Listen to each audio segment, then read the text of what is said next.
Number 1. SANTE Kimes. By the time SANTE Kimes was finally brought down in New York City, she had already spent decades moving through one crime after another. She was known by many as the Dragon Lady, and her life was filled with fraud, arson, theft, and murder plots that stretched across different states and even beyond the country. But for this story, the New York case that brought everything crashing down was the disappearance and murder of ERIN Silverman. Silverman was a former ballerina and wealthy socialite who lived in a townhouse on East 65th Street in Manhattan. On July 5, 1998, she was last seen there. At the time, SANTE's son, Kenneth Kimes Jr., was living in one of Silverman's apartments under an alias. According to investigators, mother and son had already set their sights on her home and her fortune. What looked at first like another disappearance would soon expose a much larger and darker criminal history. Long before that New York case, SANTE had already built a reputation for manipulation and cruelty. She was born on July 24, 1934, in Oklahoma City, Oklahoma, and much of her life was marked by lies, intimidation, and abuse of other people. As a child, she was described as violent and deeply disturbed. Family members later said she hurt animals and terrorized those around her. As she got older, those tendencies did not fade. She moved into fraud, arson, theft, and elaborate scams, often targeting people she thought she could use or control. She married more than once and pulled many of the people close to her into her crimes. Even when she had access to money, she kept offending. In one of the most shocking non-murder cases tied to her, she and her husband were accused of keeping young, undocumented women in slave-like conditions by threatening them and controlling their movements. In August 1985, she was arrested and later sentenced to 5 years in prison for violating federal anti-slavery laws. She served about 3 years before being released, but prison did not end her criminal life. If anything, it only paused it. The crimes that followed became even darker. In 1990, lawyer Elmer Ambrose Holmgren became involved with SANTE in an arson scheme tied to her Honolulu home. After he admitted his role to insurance investigators, he vanished. Her son later claimed that SANTE and Kenneth Kimes Sr. admitted they had murdered Holmgren during a trip connected to Costa Rica. No charges were brought in that case. Years later, another man connected to SANTE's money, banker Syed Bilal Ahmed, was also found dead in the Bahamas after her son later confessed that they had acted together against him. Again, no charges followed. Then came David Kasdan, a man whose name had been used in one of SANTE's real estate fraud schemes. When Kasdan threatened to expose the forgery, SANTE ordered Kenneth Jr. to murder him. On March 9, 1998, Kasdan was shot in the back of the head inside his Los Angeles home. His body was later found in a dumpster near Los Angeles International Airport. The firearm was never recovered. These cases showed the same pattern again and again. When someone stood in SANTE Kimes' way, that person could suddenly disappear or turn up dead. That same pattern appeared in New York with ERIN Silverman. Authorities believed SANTE and her son had created a plan in which SANTE would take over Silverman's identity and gain control of her townhouse, a property worth millions. Kenneth Jr. had moved into Silverman's building just weeks before she vanished, using a false name. On the day she disappeared, mother and son were already under growing scrutiny because of the Kasdan investigation and a fraudulent check case out of Utah. When investigators moved in, the evidence around them was damning. Kenneth Jr. had Silverman's keys, tapes of her recorded phone calls, loaded firearms, wigs, masks, plastic handcuffs, cash, and a forged deed meant to transfer Silverman's townhouse to one of SANTE's shell companies for a far lower price than it was worth. Later, during the Kasdan case, Kenneth Jr. admitted that after SANTE used a stun firearm on Silverman, he strangled her, put her body into a bag, and dumped it in a dumpster in Hoboken, New Jersey. Silverman's body was never recovered, but the evidence and planning behind the case were enough to make the prosecution's picture clear. This was not a random disappearance. It was a calculated murder tied to greed, fraud, and control. The investigation into the Kimes family had officially started in March 1998, after Kasdan's remains were found near Los Angeles International Airport. From there, federal agents and detectives began following the paper trail, the forged mortgage documents, the arson links, and the people SANTE had used along the way. One of those people, Stan Patterson, later helped investigators after learning he could face serious charges himself. He set up a meeting with SANTE in New York, where she wanted help with paperwork tied to an expensive townhouse. On July 5, 1998, he met her at the New York Hilton. When Kenneth Jr. arrived, officers moved in and arrested both of them. The trial in New York became unusual for one major reason. There was no body in the Silverman case. Even so, prosecutors laid out an enormous amount of evidence. In 2000, SANTE Kimes and Kenneth Kimes Jr. were convicted together on 118 charges, including murder, robbery, burglary, conspiracy, grand larceny, illegal weapons possession, forgery, and eavesdropping. Court also brought another strange moment when the judge ordered SANTE not to speak to the media after she tried passing a note to a reporter during trial. At sentencing, she gave a long statement blaming the authorities and claiming she had been framed. But the judge cut her off and imposed the maximum punishment. In 2000, SANTE Kimes was sentenced in New York to 120 years in prison after being convicted with her son on 118 charges, including the murder of Irene Silverman. In June 2004, after Kenneth Kimes Jr. agreed to testify, SANTE was also convicted in California for the 1998 murder of David Kasdan. She remained in prison for the rest of her life. On May 19, 2014, SANTE Kimes died of natural causes at Bedford Hills Correctional Facility for Women. Number 2. CAROLYN WARMUS. Early in the evening of January 15, 1989, a telephone operator received a call from a woman in distress. The call ended suddenly before she could say much, and police were sent out, but they were directed to the wrong address because of an error in the reverse directory. Hours later, at 11:42 that night, Betty Jean Solomon was found dead inside her condominium in Greenburgh, New York. Her husband, Paul Solomon, found her body. She had been badly beaten and shot 9 times in the back and legs.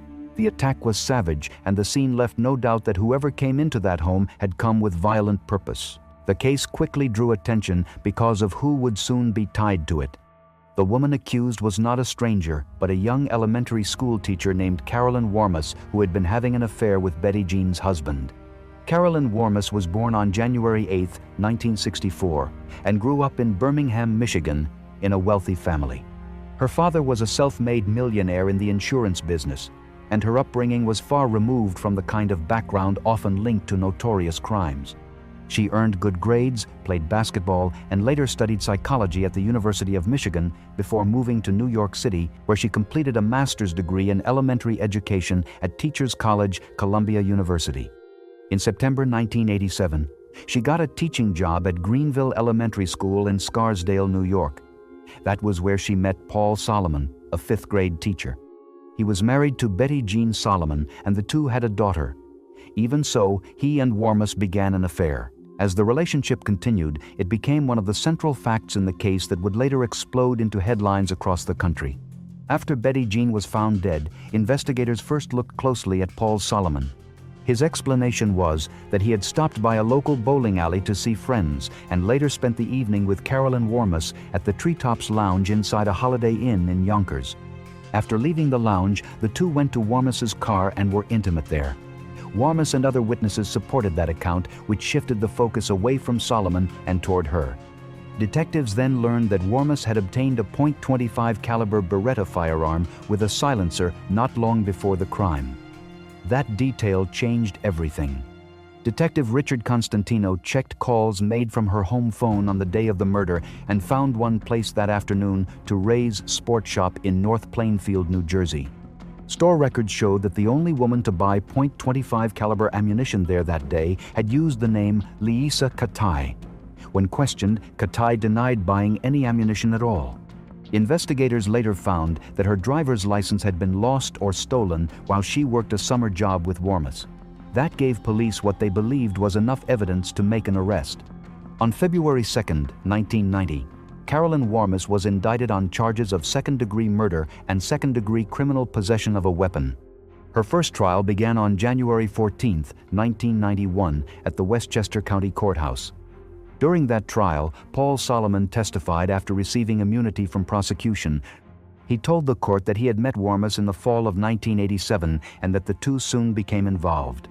He also said that by the following spring he wanted to end the affair and described her as upset and emotional when he tried to pull away. The defense pushed a different theory. WARMUS's lawyers argued that Solomon himself, along with the man who sold the firearm and was heavily tied to the case, should have been treated as stronger suspects. The trial lasted nearly 3 months, and after 12 days of deliberations, the jury could not reach a unanimous decision. It was deadlocked 8-4 in favor of conviction. On April 27, 1991, the judge declared a mistrial. The second trial began in January 1992, and this time prosecutors came in with new evidence. The most talked about piece was a bloody cashmere glove that was said to belong to WARMUS. It had been photographed at the crime scene, but was later found by Paul Solomon in a closet between the first and second trials. The defense attacked that evidence hard, questioning why it surfaced so late and arguing that prosecutors had failed to prove it was really hers or even the same glove shown in the original crime scene photographs. Still, the judge allowed it to be used. The defense again argued that Solomon was trying to frame WARMUS, but the jury was not convinced. After 6 days of deliberation, the jury found CAROLYN WARMUS guilty on May 27, 1992, of second-degree murder and second-degree criminal possession of a weapon. The case became one of the most widely watched crimes of its time and was often compared in the media to Fatal Attraction, which only made the public's attention even stronger. On June 26, 1992, CAROLYN WARMUS was sentenced to a maximum term of 25 years to life in prison for murder, along with 5 to 15 years on the weapon count to run at the same time. She served 27 years and was released on parole on June 17, 2019. In May 2021, Westchester County prosecutors agreed to DNA testing on the glove, along with semen recovered from the victim and blood recovered from Paul Solomon's tote bag. Number 3. Kelly Forbes. In November 2007, only weeks after remarrying and settling into a waterfront home in Merrick, Long Island, Kelly Forbes strangled her husband, Michael Forbes, inside the master bedroom while her young daughter slept in a nearby room. What happened that morning quickly turned into a bitter fight between two very different stories. Kelly said she had acted in self-defense against an abusive husband with a violent past. Prosecutors said the murder was deliberate, cold, and impossible to explain away as panic. By the time the case reached court, the jury had to decide whether Kelly Forbes had fought for her life or whether she had intentionally her husband's. Kelly and Michael met in 2006 at the doctor's office where she worked as a medical assistant. They dated for about a year before getting married in September 2007. The wedding was lavish, and afterward they moved into a $1 million split-level waterfront home in Merrick. Soon after the ceremony, they learned their marriage license had expired, which meant the wedding was not legally valid. Even with problems already building in the relationship, they went ahead and remarried in a quiet civil ceremony in early November. Around the same time, Kelly was also involved in an affair with another man she had met online. That affair later became a major part of the prosecution's case because it gave them a reason to argue that the marriage was already collapsing and that Kelly had another life developing outside the home. The fatal morning came on November 21, 2007. Sometime between about 7:30 and 8 o'clock, an altercation broke out in the master bedroom. According to Kelly, Michael attacked her with an orange electrical cord and tried to wrap it around her neck. She said she fought back, kneed him in the groin, got control of the cord and wrapped it around his neck in order to save herself. She later told police that she had been defending herself. Prosecutors saw the same scene very differently. They argued that strangulation is not a quick burst of fear, but a sustained act that takes time, pressure, and intent. Michael Forbes was a larger man, and the state said Kelly kept that cord around his neck long enough to make sure he could not recover. What also hurt her badly was what happened after the struggle ended. Instead of calling emergency services right away, she waited about an hour. During that gap, prosecutors said Kelly reached out not for help, but for her boyfriend. At trial, that point became one of the most damaging parts of the case. The man she had been seeing testified that she sent him a message that said, "No, I did it," and later called him crying. He told jurors she said she and Michael had argued the night before, that she blacked out, and that when she came to, he was gone. Prosecutors also pointed to the fact that when police arrived after the emergency call at about 8:56 that morning, Michael was still alive but unresponsive. He was taken to Nassau University Medical Center and pronounced dead shortly after 10 o'clock. The medical examiner ruled the cause of death as asphyxiation. For the state, the delay in calling for help and the contact with her lover before calling emergency services made the self-defense story look less believable. Kelly was charged the next day, on November 22, 2007, with second-degree murder after making incriminating statements to police. Her lawyer immediately argued that she had been abused and pointed to bruises on her neck and arms. He also highlighted Michael Forbes's earlier conviction for assault and robbery, using that past to support the claim that Kelly had feared him. Still, the legal road did not stay exactly the same. On November 27th, she was released without bail because the grand jury did not return an indictment within the required time. In December, when the grand jury reconvened, the original second-degree murder charge was reduced to first-degree manslaughter. At trial in Mineola, prosecutors focused on her affair, her messages to her boyfriend, and the delay before she called for help. The defense leaned heavily on battered wife syndrome and tried to show that her actions came from fear and long-term abuse. Kelly did not take the stand, which left the jury to weigh the state's evidence against the defense theory without hearing directly from her in court. On June 16, 2008, Kelly Forbes was found guilty of first-degree manslaughter after less than 4 hours of jury deliberation. On August 18, 2008, she was sentenced to 21 years in prison. In the years that followed, she remained incarcerated in a New York State correctional facility, while advocacy groups later campaigned for clemency, arguing that she was a survivor of severe domestic abuse. Number 4, Stacey Castor. In Weedsport, New York, Stacey Castor built the image of an ordinary family woman, but behind that image sat a pattern of death that slowly came into focus over the years. She would later become known in the media as the Black Widow, a name tied to the deaths surrounding her and the way suspicion kept circling back to her home. The case that finally exposed her centered on the death of her second husband, David Castor, in 2005, but the story did not begin there. It reached back to the earlier death of her first husband, Michael Wallace, whose sudden decline at the end of 1999 had once been treated as natural. By the time investigators understood what they were looking at, they believed Stacey Castor had not only poisoned her husband, but had later tried to murder her own daughter and frame her for both deaths. Stacey Daniels met Michael Wallace in the mid-1980s, and the two built a family together, with daughters Ashley and Bree born a few years apart. They did not have much money, and over time the marriage reportedly became strained.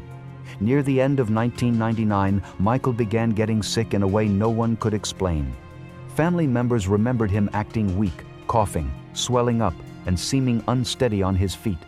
His condition kept getting worse through the holiday season, but before he could get proper treatment, he died in early 2000. Doctors told Stacey that he had died of a heart attack. Michael's sister was not convinced and wanted an autopsy, but Stacey refused, saying she believed the doctors were right. At the time, that was the end of it. Michael was buried, and the death was left behind as a tragic medical event.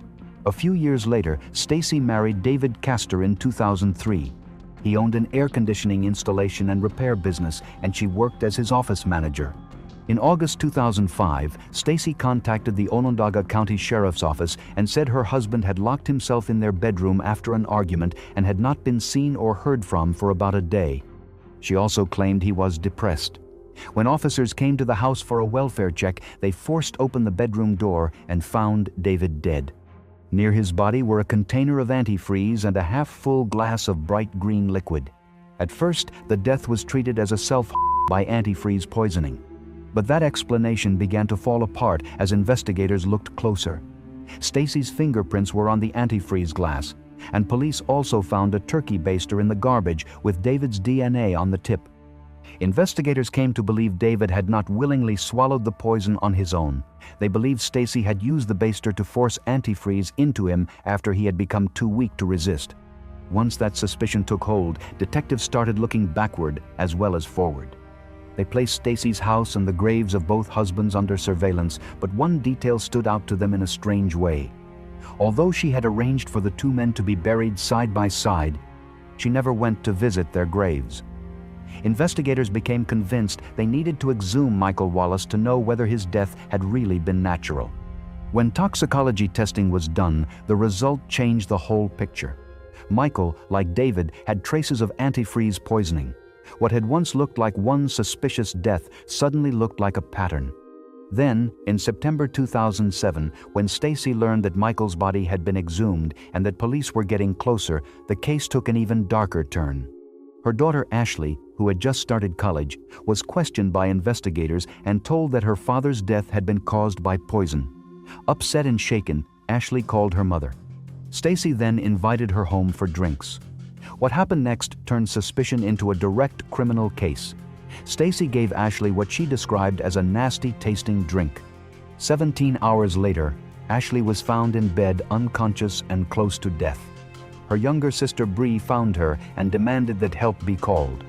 Before paramedics arrived, a supposed self-note appeared beside Ashley, written like a confession to the murders of both her father and stepfather. Stacey handed that note over, but Ashley said later that she had never written it and had no memory after drinking what her mother gave her. Tests showed that powerful painkillers were in Ashley's system and that she likely would have died if she had reached the hospital only a few minutes later. Investigators examined the computer and found multiple drafts of the note. The timing showed they had been written while Ashley was at school, proving she could not have been the author. Prosecutors also pointed to a strange clue in the wording. The note repeatedly used the term anti-free, and Stacey herself had used that same broken version of the word in conversation. They argued she had written the note to frame her daughter for both men's deaths while making Ashley appear to take her life. By the time the case reached trial, prosecutors laid out a picture of a woman who used poison, planning, and lies to remove anyone standing in her way. They argued that money was part of the motive, along with control. They said she wanted life insurance, money, and control over estates, and they also accused her of changing David's will to keep his son from inheriting what was meant for him. Ashley testified that she had trusted her mother completely and only drank the awful drink because of that trust. The prosecution also hammered at the way Stacey behaved during both David's decline and Ashley's overdose, arguing that her reactions made no sense for a woman who had worked for an ambulance company and should have recognized a medical emergency. Stacey took the stand in her own defense and tried to blame Ashley, saying her daughter was responsible for the deaths. Prosecutors tore into that story and pointed out that Ashley had never shown signs of the kind of instability Stacey was suddenly claiming. The more the jury heard, the more the case stopped looking like coincidence and started looking like a cold, repeated method. On February 5, 2009, Stacey Castor was found guilty of second-degree murder in the poisoning death of David Castor and attempted second-degree murder for overdosing her daughter, Ashley. On March 5, 2009, she was sentenced to 25 years to life for David's death, plus an additional 25 years for trying to murder Ashley. Along with extra time for forging David's will, she remained in prison at Bedford Hills Correctional Facility. On June 11, 2016, Stacey Castor was found dead in her cell. Her death was later ruled a heart attack. Number 5. Cynthia Galens. In Farmington, Ontario County, New York, Cynthia Galens turned a bottle of margarita mix into the weapon that her boyfriend's life. The man who drank it was Thomas Kevin Stack, a former Air Force veteran who had been living with her. By the time he died in October 2009, the relationship had already become deeply troubled. Galens later said Stack was physically and verbally abusive and that she wanted to make him sick so she could finally get away from him. Prosecutors did not see it that way.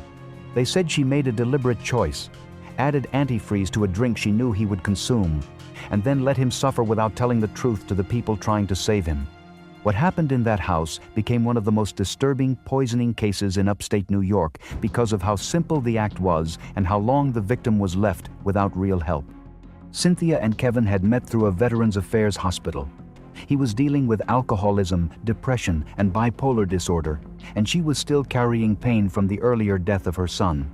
Their relationship grew serious enough that they moved in together, but it soon became unstable. Records and later testimony showed there had already been trouble before the poisoning. In one earlier incident, Galen said Stack threatened to murder her ex-husband and teenage daughter, then stopped her from calling emergency services. She received a stay-away order, but later got back together with him after he served time in jail. Another arrest followed after he was accused of shoving her against a microwave. Even after that, she bailed him out. That history became a major part of her defense because it helped explain why she claimed she acted out of fear and desperation rather than cold planning. But the prosecution argued that even if the relationship was abusive, what she did next was still a calculated act. On October 2, 2009, GALENS poured antifreeze into a store-bought jug of margarita mix at their apartment. She later told investigators she used only a shot glass amount and expected Stack to drink it. According to her, she did not want him dead. She said she only wanted him to get sick.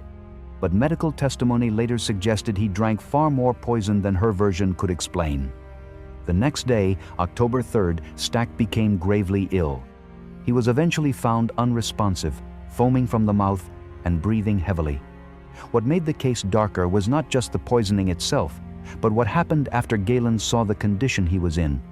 Instead of telling emergency workers what he had consumed, she waited. She first called a friend. Then she called her ex-husband. Even after both men pushed for help, she still did not immediately tell the truth. By the time an ambulance finally took Stack from the house, he had already gone through hours of suffering with no one treating the actual cause. Stack died on October 7, 2009 at Strong Memorial Hospital. Because of his history of heavy drinking and depression, state police at first treated the death as an accident or possible self-harm. The case might have stayed closed if GALENS had never spoken again. But in early January 2010, while on a trip to Clearwater, Florida, she told a friend what she had done. That friend reported it. A police officer in Florida then spoke with GALENS, and according to testimony, GALENS admitted she had put shots of antifreeze into Stack's drinks and served them to him. Once New York authorities were informed, the case reopened fast.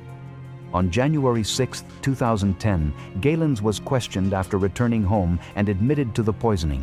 She was arrested that same day. In February, an Ontario County grand jury reduced the charge from second-degree murder to first-degree manslaughter after reviewing the evidence and her claims of abuse. At trial in September 2010, prosecutors built the case around two key points. First, they said the poisoning was premeditated. Second, they said GALENS made sure Stack's condition turned fatal by hiding the truth from everyone trying to help him. Medical experts testified that Stack had likely swallowed far more antifreeze than GALENS claimed. Prosecutors also pointed to her own words, including her admission that she knew he would drink the margarita mix if she left it where he could reach it. Her daughter Emily gave damaging testimony too, including that her mother had asked for help disposing of Stack's body while he was still breathing. GALENS took the stand and said again that she had never meant to murder him. She said she wanted him sick, not dead, and that she had been trying to protect herself and her daughter from an abusive man. The jury rejected that explanation quickly. After only about 90 minutes of deliberation, they found her guilty of first-degree manslaughter. On September 23, 2010, Cynthia GALENS was found guilty of first-degree manslaughter. On November 10, 2010, she was sentenced to 23 years in prison. On November 8, 2013, her appeal was denied and the conviction was upheld. She remains incarcerated at Bedford Hills Correctional Facility for Women and is expected to become eligible for parole in 2030. Number 6. KAYLA HENRIQUES. Over one weekend in late February 2011, a small loan turned into a public feud and then into a murder. KAYLA HENRIQUES was only 18 years old when she stabbed her friend Kamisha Richards to death in Brooklyn, New York. The two women had been close, but the friendship started breaking apart after Richards loaned Henriques $20. The money was supposed to go toward diapers for Henriques' one-year-old son, but instead it was spent on something else. What might have ended as a petty argument did not stay small for long. Over the next 3 days, the anger spilled onto Facebook and into text messages, where both women traded insults and threats in full view of other people watching. By Sunday evening, the fight had become public and ugly. At 5:44 that afternoon, Richards wrote on Facebook that it would be the last time she would be tricked into giving Henriques money.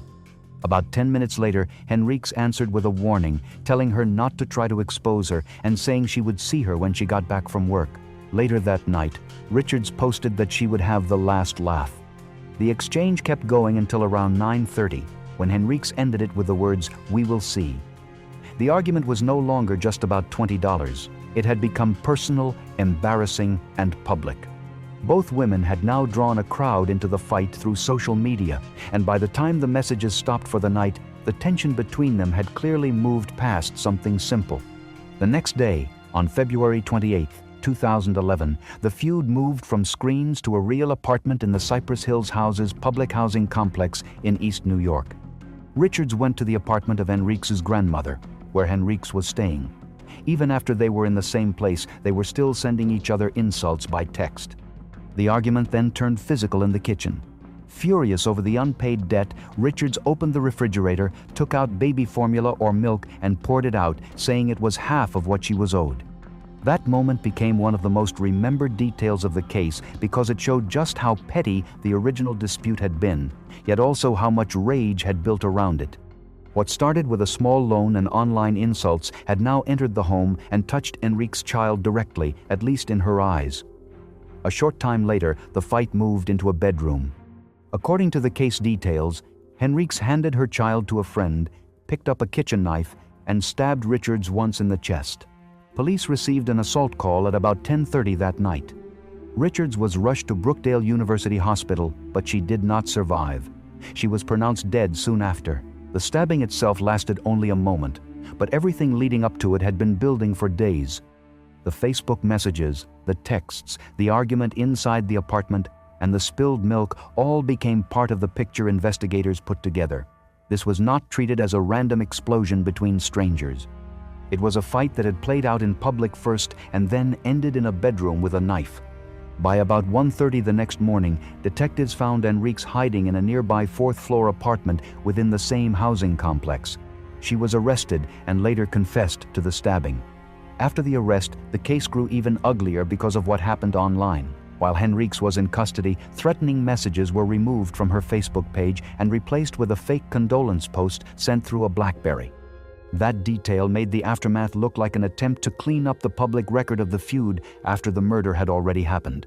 When police escorted her from the precinct, she told reporters that she did not feel bad because it was a mistake and claimed she had been protecting her kids. Even so, prosecutors charged her with second-degree murder and criminal possession of a weapon, pointing to the threat-filled messages and the final stabbing as proof that the violence had not come out of nowhere. On July 31, 2013, KAYLA Henriques pleaded guilty to first-degree manslaughter in the death of Kamisha Richards. On August 21, 2013, she was sentenced to 15 years in prison. During sentencing, Richards's mother openly condemned her in court before Henriques was sent upstate to serve her sentence. Number 7. Veronica CIRELLA.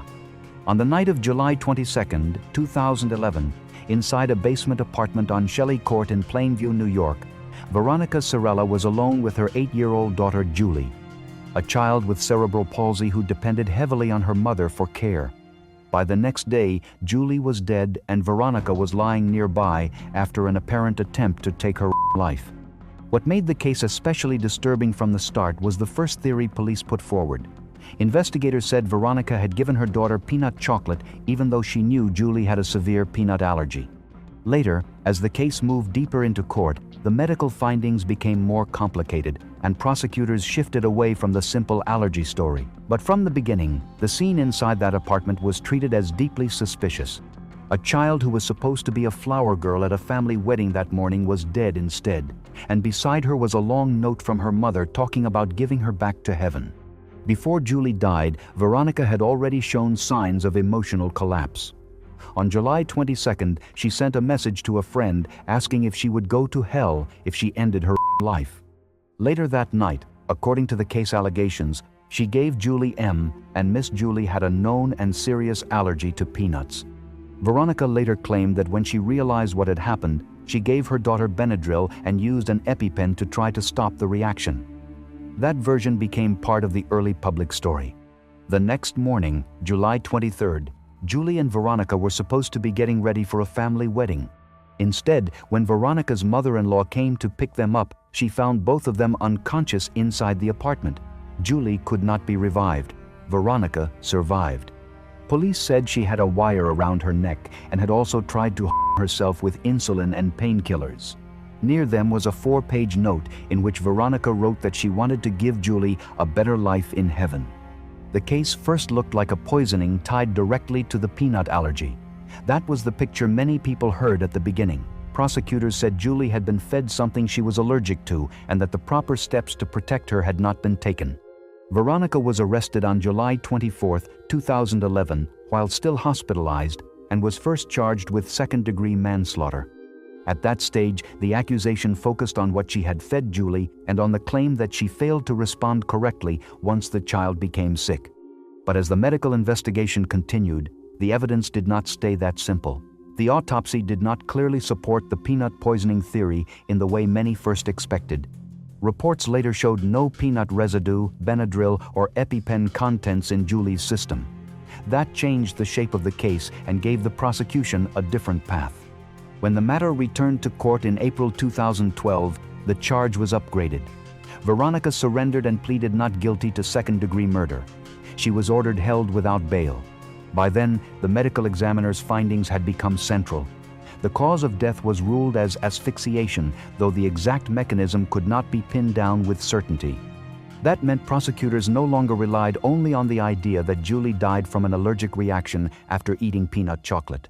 Instead, they came to believe Veronica had smothered her daughter. The note found in the apartment became even more important after that shift because it suggested intent, despair, and a belief on Veronica's part that death was somehow a form of mercy. Her lawyers pushed back hard, arguing that the medical proof was uncertain and that the note reflected guilt and panic after an accidental death, not a planned murder. Relatives and friends also described Veronica as a caring and devoted mother, which added another layer of tension to the case. For years, the case moved under the shadow of those competing pictures. On one side was the prosecution's claim that Veronica intentionally caused Julie's death and then tried to beside her. On the other was the defense argument that the state could not clearly prove exactly how Julie died, and that Veronica's words came from grief and shock rather than murder. But with the murder charge still hanging over her, she faced the risk of a much harsher sentence if she went to trial and lost. That pressure finally brought the case to a negotiated end. Rather than let a jury decide between the medical uncertainty and the prosecution's theory of intent, Veronica accepted a plea deal. In doing so, she avoided a full murder trial and the possibility of spending the rest of her life in prison. On May 14, 2015, Veronica CIRELLA pleaded guilty to first-degree manslaughter, admitting that she committed an act intended to cause serious physical injury that led to Julie's death. On November 13, 2015, she was sentenced to 12 years in prison. She did not speak at sentencing. Number 8, Viktoria NASYROVA. Before she ever set foot in New York, Viktoria NASYROVA was already wanted for murder. In October 2014, the Russian-born woman allegedly murdered her 54-year-old neighbor, Alla Alexienko, in Krasnodar, Russia, taking her life savings before fleeing the country. Traffic cameras caught her driving a rental car with Alexienko's body in the front seat. Rather than face arrest, NASYROVA obtained fake documents and slipped out of Russia entirely. By 2015, Interpol had issued a red notice for her arrest. She was already gone, and she had already chosen Brooklyn as her next home. In New York, she settled into a quiet routine that hid something darker underneath. She worked as an escort and a dominatrix, and investigators would later learn she had a habit of drugging male clients by slipping sedatives into their drinks before robbing them. That pattern of using substances to overpower people would eventually define the crime that caught up with her in America. Her target in 2016 was not a client. It was a woman she knew personally, her eyelash stylist Olga Cvik, who lived in Forest Hills, Queens. The two women shared a striking resemblance. Both had dark hair, the same skin tone, and both spoke Russian. That similarity was not lost on NASYROVA. It was the entire point. On August 28, 2016, NASYROVA arrived at Cvik's home carrying a box of cheesecake.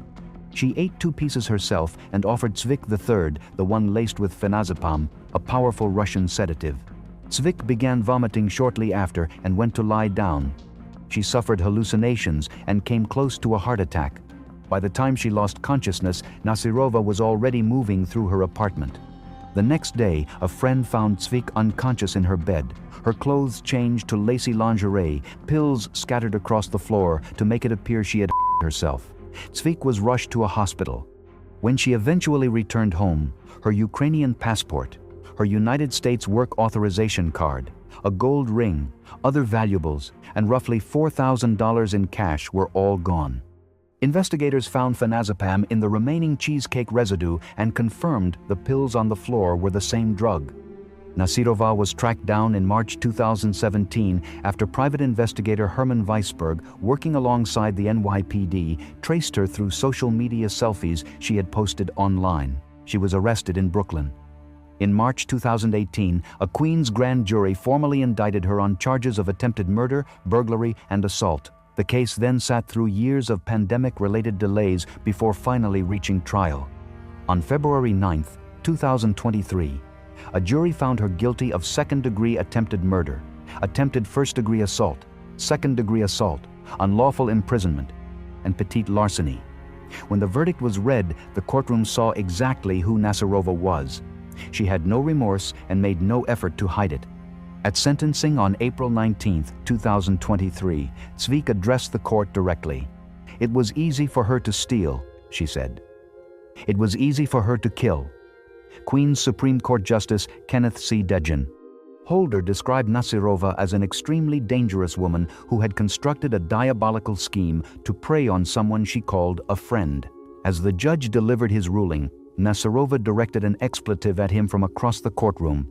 Queens District Attorney Melinda Katz called her a ruthless and calculating con artist who tried to murder her way to personal profit. Justice Holder sentenced her to 21 years in prison, followed by 5 years of post-release supervision. Upon completing her sentence, she faces deportation to Russia, where she is still wanted for the 2014 slaying of Alla Alexienko. Number 9. HAIYAN DENG. 7 days before Justin Lee turned up dead, HAIYAN DENG had already shown exactly what she was capable of. On September 11, 2021, at around 7:40 in the evening, she broke into the Bayside, Queens, home of Lee's wife, and confronted her directly. Police responded, issued Deng a trespass summons, and she was later charged with first-degree burglary. Lee was 26 years old and married. Deng, 31, was the other woman. The confrontation at the family home made clear the relationship between the three of them had reached a breaking point. Whatever arrangement had existed between Deng and Lee was now out in the open, and the tension that followed that evening did not cool down. It carried straight into the following week.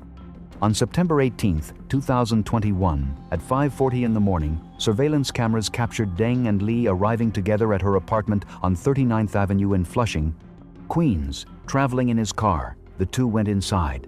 Roughly 2 hours later, at 7:50 that morning, Deng walked out of the building alone. She was carrying multiple bags. She got into Lee's car and drove away. Lee never came back out. Prosecutors said the two had argued over money inside that apartment, and before she left, Deng shot him once in the head. No shell casings were found at the scene, but a fired bullet was recovered from the mattress on her bed. She left him there, wrapped in bedding, and fled. It was Lee's wife who triggered the discovery. When he failed to return home by around 9 o'clock that evening, she contacted police. First responders conducted a wellness check at Deng's Flushing apartment and found Lee's body in her bed, unresponsive and bleeding from a single firearm wound to the head. No one else was inside. Deng was already gone and moving fast. She drove Lee's car to Pennsylvania, connected with a male acquaintance, switched to a silver Honda CR-V with Pennsylvania plates, and headed west. By September 22nd, she had made it as far as Interstate 40 near Edgewood, New Mexico, where the CR-V broke down on the side of the road with flat tires. A New Mexico State police officer pulled over to assist her. Deng told him someone was coming from Albuquerque to help, and the officer initially left. When he returned after confirming she was wanted for murder in New York and possibly armed, he moved to detain her. Deng fought back. Both fell to the ground before the officer, with help from a passing driver and local sheriff's deputies, managed to subdue her.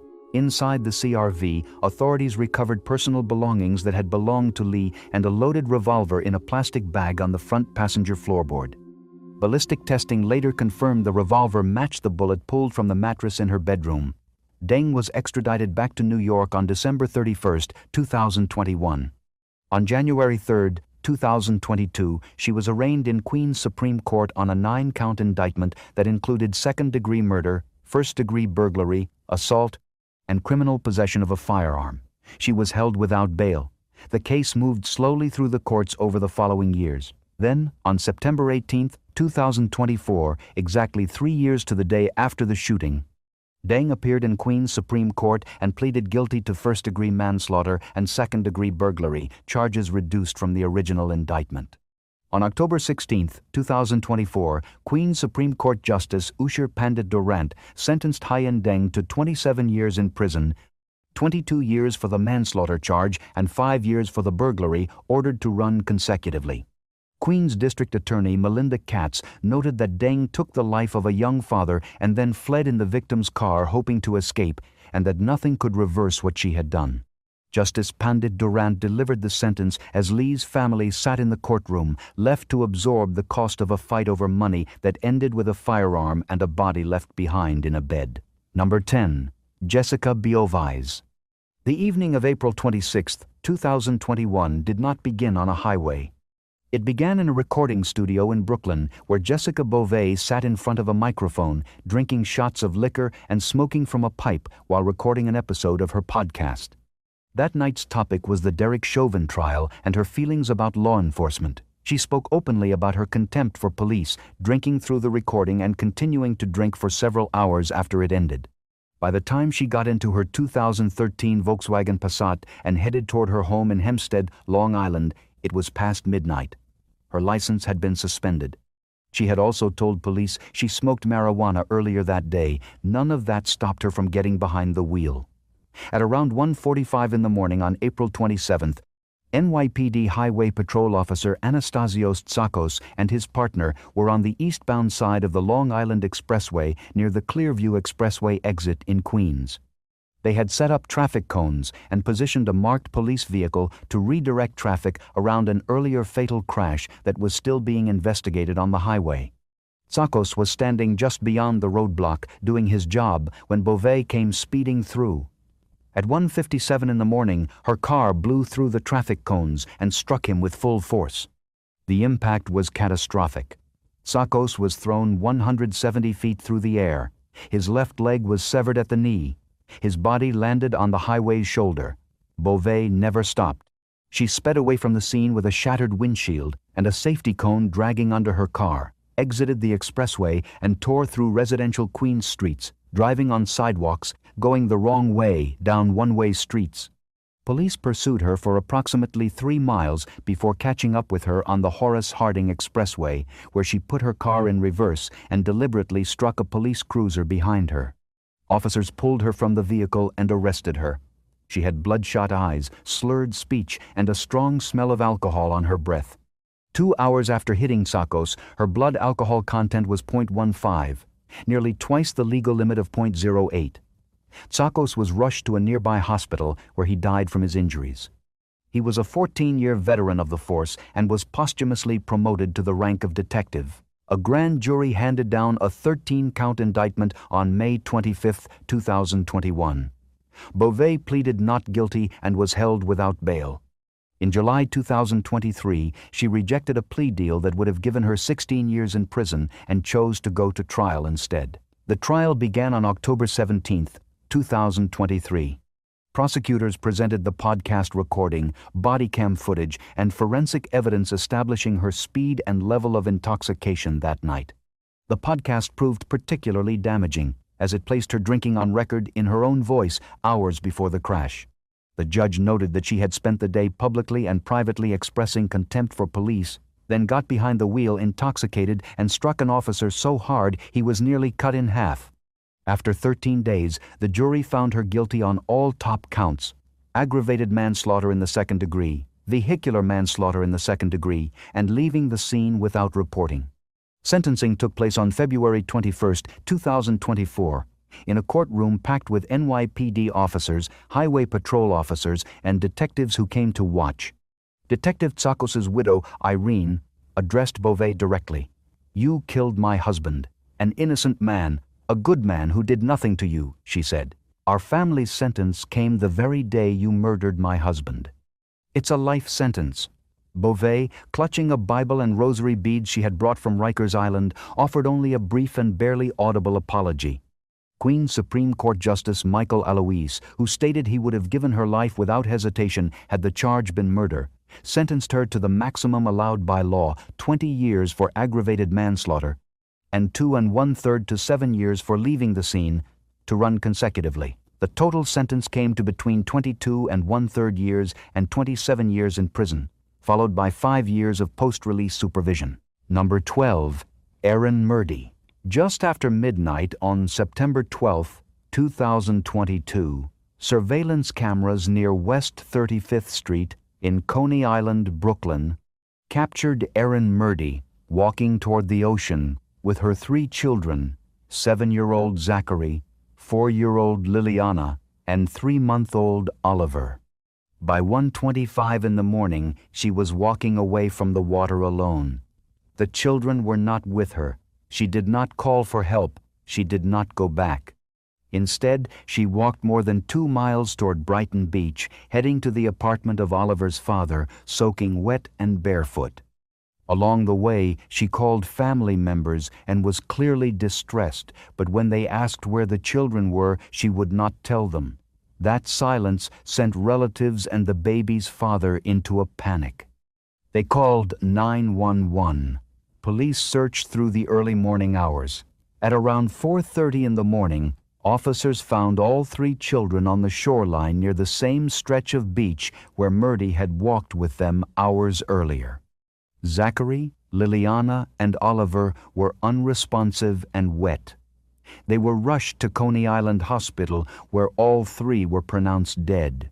When family members found MERDY, she was barefoot, soaking, and kept repeating that the children were gone and that she was sorry. She was taken for a psychiatric evaluation following her arrest. The medical examiner ruled the deaths a homicide. All 3 children had drowned. MERDY was indicted on murder charges in the weeks that followed. The case moved through the courts over the next several years, with mental health evaluations becoming a significant part of the legal process. On March 4, 2026, MERDY appeared in Brooklyn Supreme Court and pleaded guilty to 3 counts of first-degree murder, 1 for each child. On May 20, 2026, Brooklyn Supreme Court Justice Danny Chun sentenced ERIN MERDY to 20 years to life in prison.